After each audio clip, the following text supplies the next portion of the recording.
Assalamualaikum warahmatullahi wabarakatuh. Halo semua, kenalin nama saya Adrian Putra Pratama. Saya dari UIN Syarif Hidayatullah Jakarta, kelas 2E.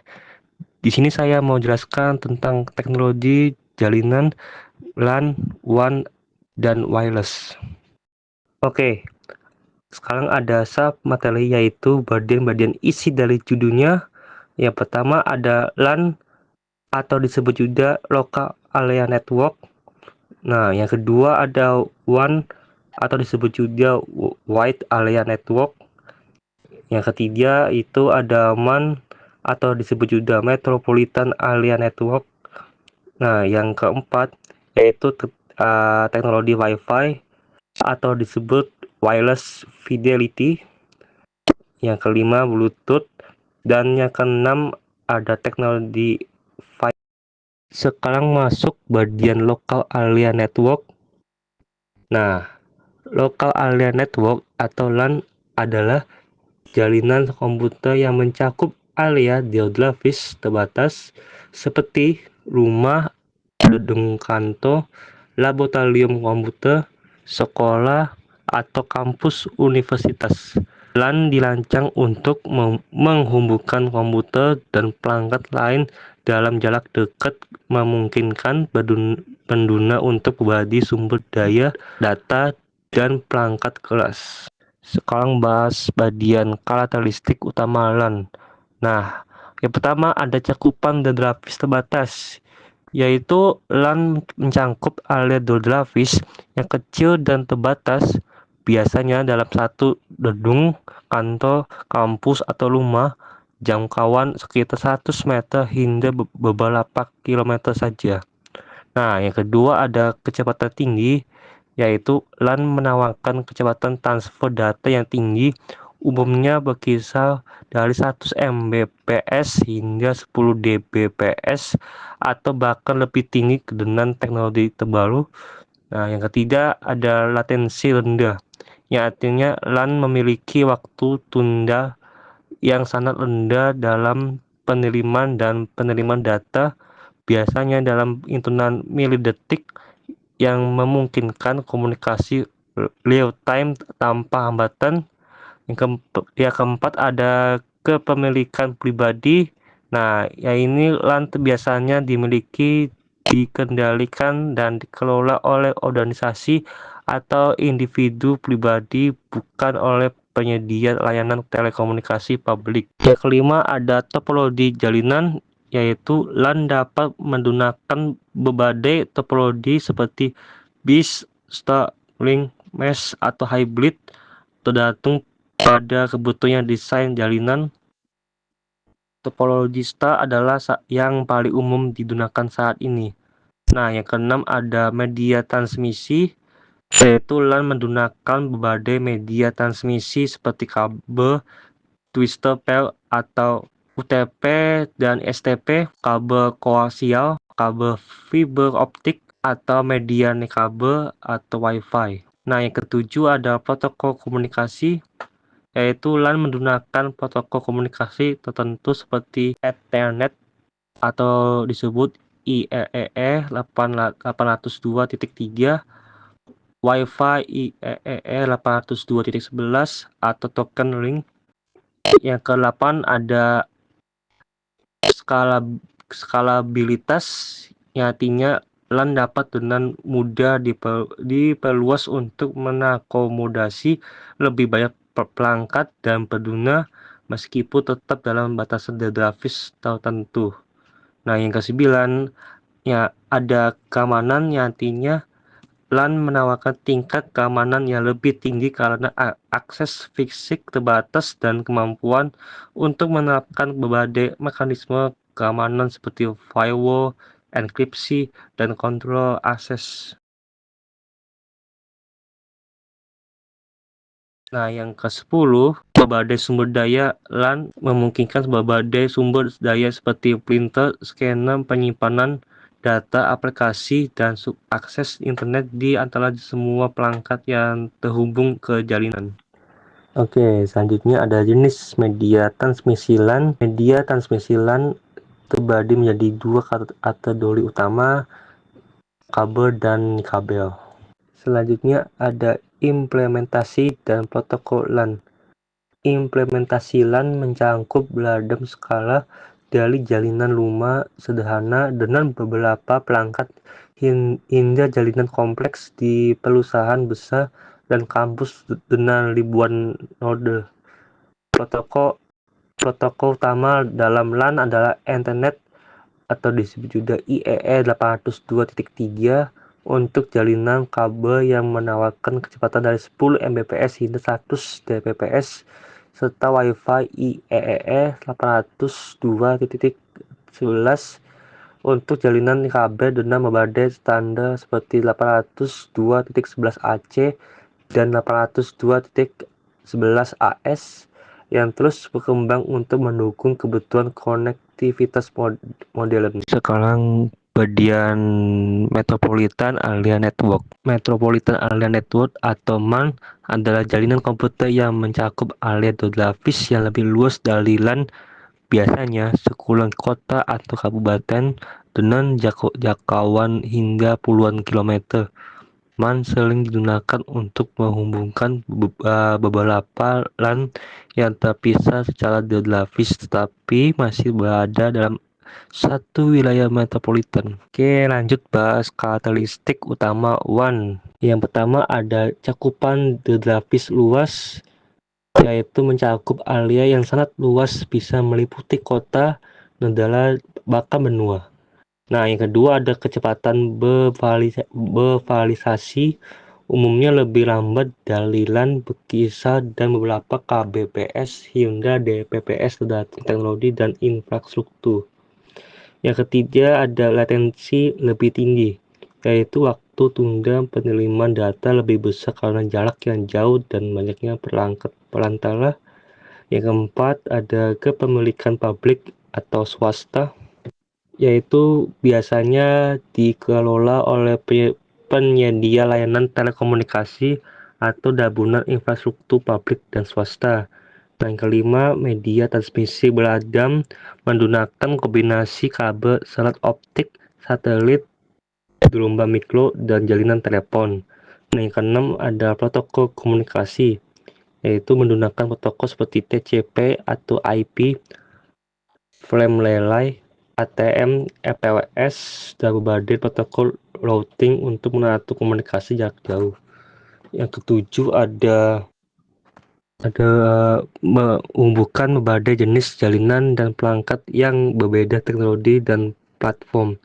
Nah, yang kedelapan keamanan kompleks, yang artinya memerlukan lapisan keamanan tambahan karena data melintasi banyak node dan jaringan publik. Nah, yang sembilan, biaya lebih tinggi, yaitu membutuhkan investasi lebih besar untuk infrastruktur, peralatan, dan biaya operasional dibanding LAN. Oke, lanjut bahas teknologi dan infrastruktur WAN. Teknologi dan infrastruktur WAN mencakup beragam komponen untuk menghubungkan jaringan jarak jauh. Rilis lain menyediakan koneksi point-to-point khusus, sementara teknologi switching seperti sirkuit atau disebut juga PSTN dan paket atau disebut frame relay, ATM, dan MPLS mengelola transmisi data. Backbone WAN didukung oleh protokol internet, yaitu TCP atau IP dan BDP, komunikasi satelit untuk area terpencil, dan jaringan fiber optik jarak jauh termasuk kabel bawah laut antar benua. Inovasi terbaru seperti SD-WAN mengoptimalkan pengelolaan jaringan melalui pendekatan berbasis software, sementara teknologi keamanan seperti VPN dan enkripsi melindungi data yang melewati infrastruktur publik. Sekarang bagian Metropolitan Area Network.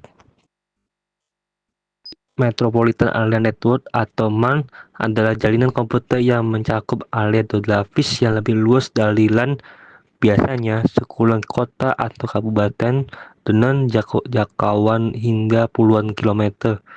MAN sering digunakan untuk menghubungkan beberapa LAN yang terpisah secara geografis tetapi masih berada dalam satu wilayah metropolitan. Oke, lanjut karakteristik utama MAN.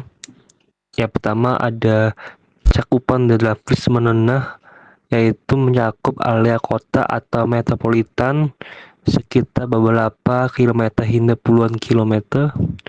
Yang kedua ada kecepatan moderat, ya ini menawarkan kecepatan transfer data yang lebih tinggi dari LAN namun lebih rendah dari WAN, biasanya berkisar antara 100 Mbps hingga 10 Dbps. Yang ketiga ada kepemilikan beradam, yang artinya dapat dimiliki oleh organisasi tunggal, konsorsium, atau penyedia layanan telekomunikasi. Nah, yang keempat ada media transmisi menggunakan fiber optik, kabel tembaga, dan wireless atau nama lainnya microwave radio. Yang kelima, topologi umumnya menggunakan topologi mesh, link, atau hybrid untuk kedalam tinggi. Nah, yang keenam, protokol yaitu mendukung berbagai protokol seperti DQDB atau disebut juga Distribute Quiet Dual Bus, FDDI, dan Ethernet. Nah, yang ketujuh, fungsi penghubung yang artinya menghubungkan beberapa LAN dalam sebuah area metropolitan seperti kampus, perkantoran, atau pemerintahan kota.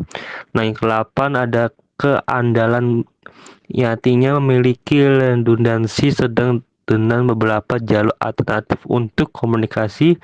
Yang ke-9, jangkauan menengah, mampu melayani area geografis yang lebih luas dari LAN, biasanya dalam skala kota.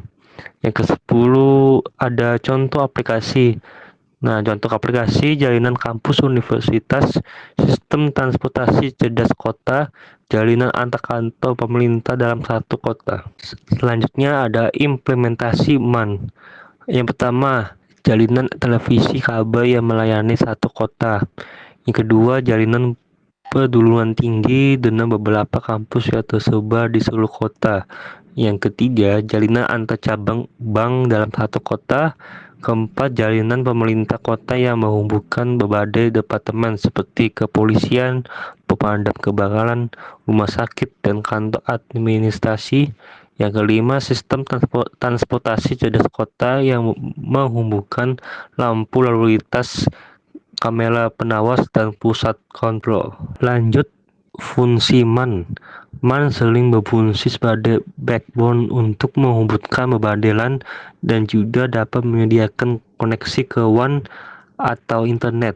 MAN memiliki tatanan khusus dalam hal keamanan karena cakupannya yang luas dan sifatnya yang biasanya semi publik. Oleh karena itu, enkripsi dan teknologi VPN atau disebut juga Virtual Private Network sering digunakan untuk mengamankan data yang ditransmisikan melalui MAN. Oke, lanjutnya teknologi Wi-Fi atau disebut juga Wireless Fidelity.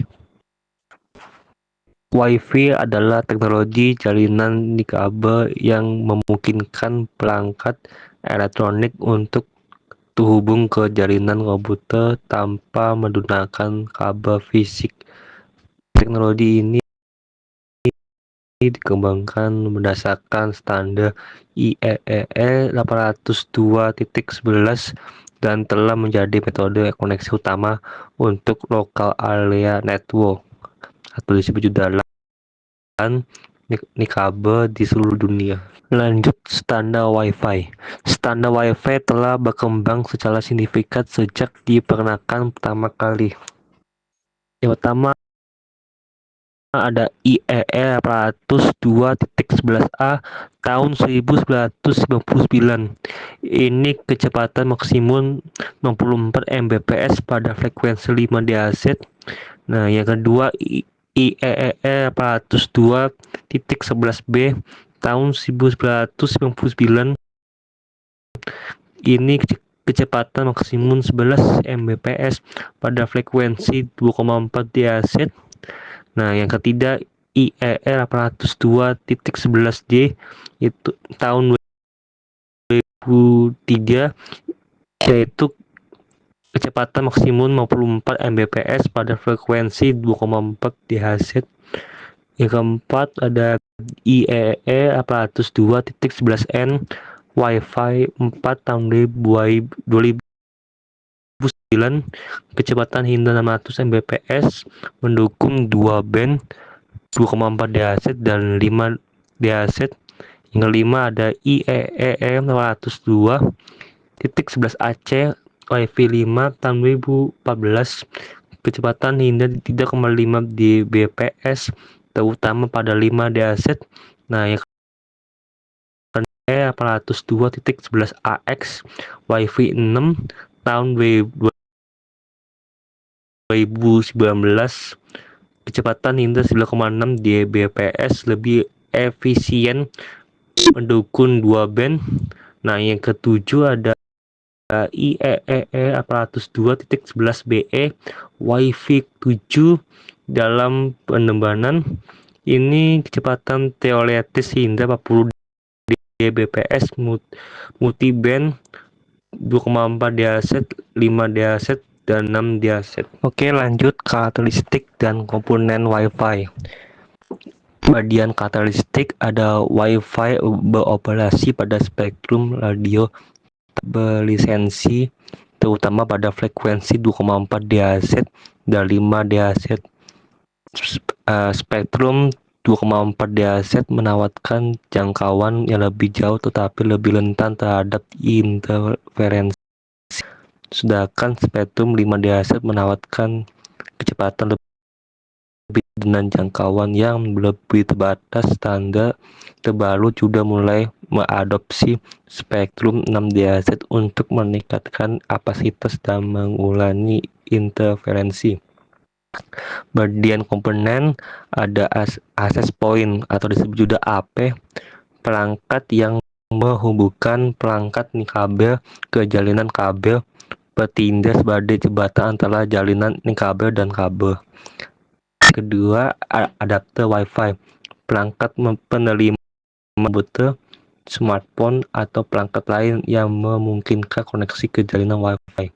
Yang ketiga, router nirkabel, perangkat yang menggabungkan fungsi router, mengarahkan lalu lintas data antar jalinan dengan access point. Yang keempat, range extender atau limiter, ini perangkat yang memperluas jangkauan Wi-Fi dengan menangkap dan memancarkan ulang signal.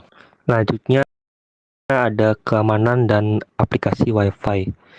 Keamanan selalu menjadi perhatian utama dalam jaringan Wi-Fi. Protokol keamanan Wi-Fi telah berkembang dari WEP atau disebut juga Wide Equivalent Privacy yang tidak aman ke WPA atau disebut juga Wi-Fi Protected Access, WPA 2 dan terbaru WPA 3 yang menawarkan enkripsi lebih kuat dan perlindungan terhadap serangan brute force. Wi-Fi digunakan dalam berbagai skenario, contohnya jalinan rumah dan kantor kecil. Ini menghubungkan komputer, printer, smart TV, dan perangkat lain. Yang kedua, hotspot publik, di kafe, bandara, hotel, dan ruang publik lainnya, pendidikan, kampus, dan ruang kelas. Oke, lanjut. Sekarang bagian 5 yaitu Bluetooth. Bluetooth adalah teknologi komunikasi nirkabel jarak pendek yang memungkinkan pertukaran data antar perangkat tetap dan bergerak dalam jarak dekat. Teknologi ini dikembangkan oleh Ericsson pada tahun 1994 dan kemudian dipromosikan oleh Bluetooth Special Interest Group atau disebut juga SCG, sebuah organisasi yang di saat ini beranggotakan lebih dari 25.000 perusahaan teknologi di seluruh dunia. Oke, lanjut ada evolusi standar Wi-Fi. Teknologi Bluetooth telah berkembang melalui beberapa versi utamanya. Yang pertama ada Bluetooth 1.0 sampai 1.2 tahun 1999 sampai 2003. Ini versi awal dengan kecepatan hingga 1 Mbps. Yang kedua ada Bluetooth 2.0 plus IDL atau tahun 2004. Ini Enhanced Data Rate dengan kecepatan hingga 3 Mbps. Nah, yang ketiga ada Bluetooth 3.0 plus AS tahun 2009. Ini high speed dengan kecepatan teoretis hingga 24 Mbps. Yang keempat ada Bluetooth 4.0 pada tahun 2010. Ini memperkenalkan Bluetooth Low Energy atau disebut juga BLA. Nah, yang kelima ada Bluetooth 4.1 sampai 4.2 pada tahun 2013 sampai 2014. Ini perbaikan koeksistensi dengan LTE, privacy, dan keamanan.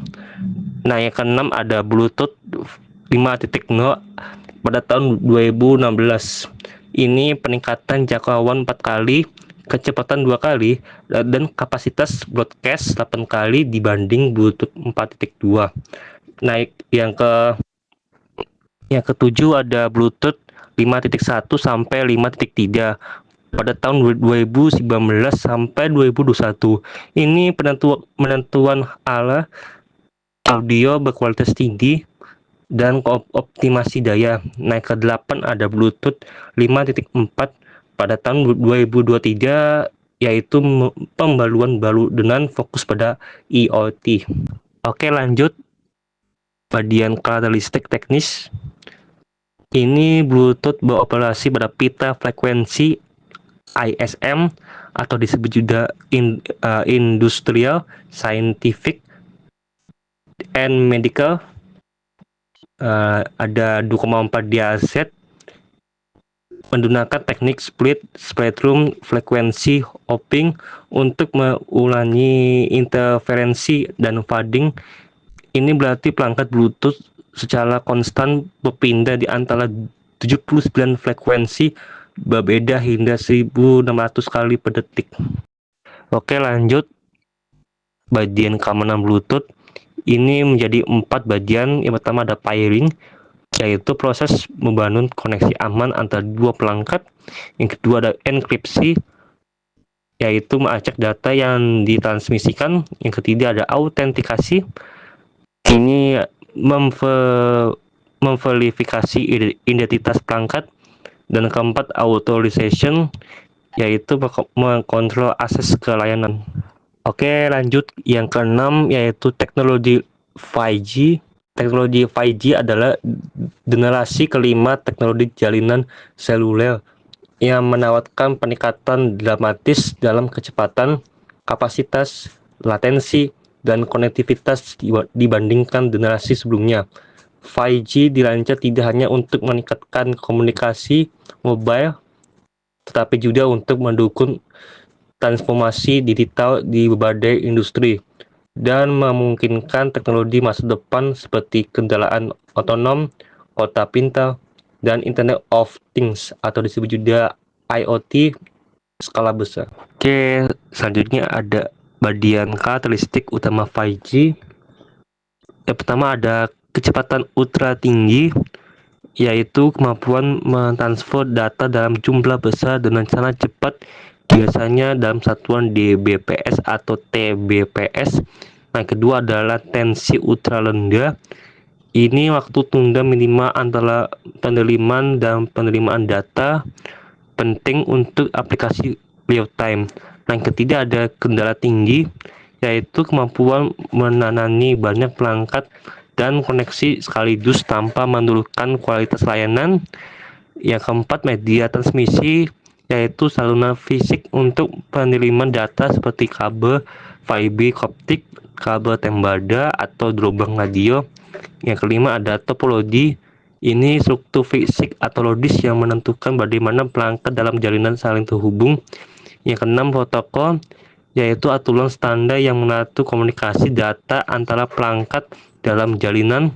Yang ketujuh fungsi penghubung, yaitu komponen yang menghubungkan dan mengintegrasikan berbagai